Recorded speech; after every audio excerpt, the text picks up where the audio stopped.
You have power over your mind, not outside events.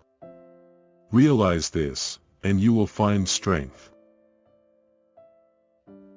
Pleasures, when they go beyond a certain limit, are but punishments. To live the good life, we have the potential for it. If we can learn to be indifferent to what makes no difference. It's silly to try to escape other people's faults. They are inescapable. Just try to escape your own. Think of yourself as dead. You have lived your life. Now take what's left and live it properly. You're better off not giving the small things more time than they deserve.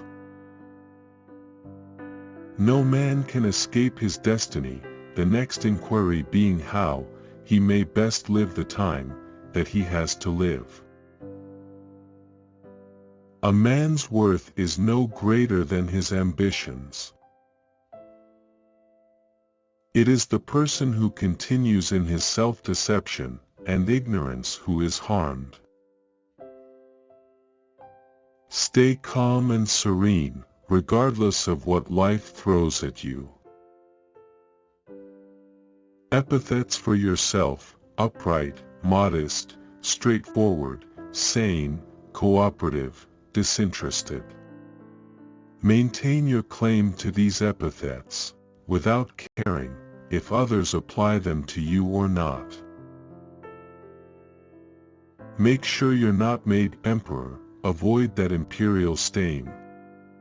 It can happen to you, so keep yourself simple, good, pure, saintly, plain, a friend of justice, God-fearing, gracious, affectionate, and strong for your proper work. It is the responsibility of leadership to work intelligently with what is given, and not waste time fantasizing about a world of flawless people and perfect choices. That which isn't good for the hive isn't good for the bee. Tomorrow is nothing, today is too late, the good lived yesterday.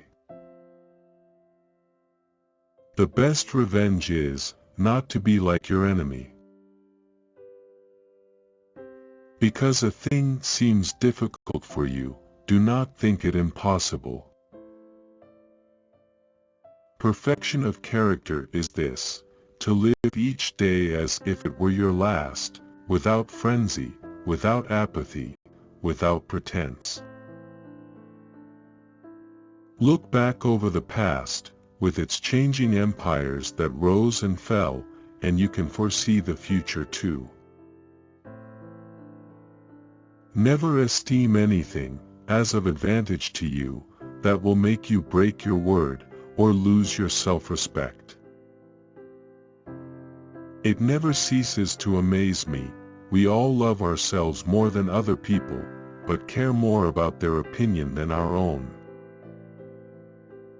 Life is neither good or evil, but only a place for good and evil.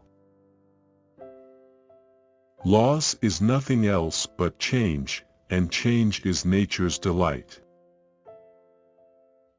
Do not act as if you had 10,000 years to throw away.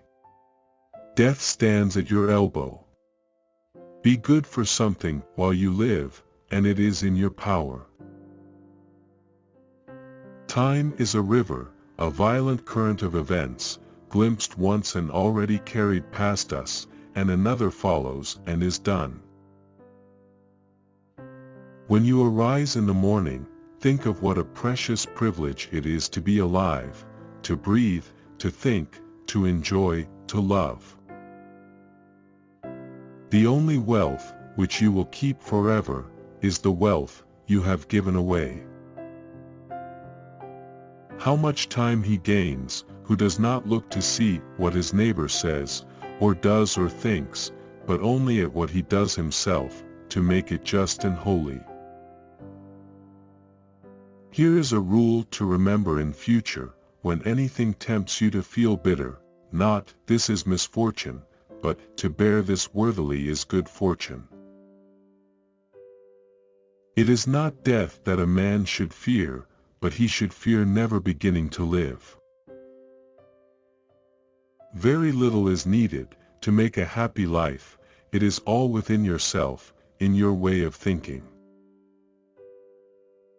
The object of life is not to be on the side of the majority, but to escape finding oneself in the ranks of the insane. If it is not right, do not do it.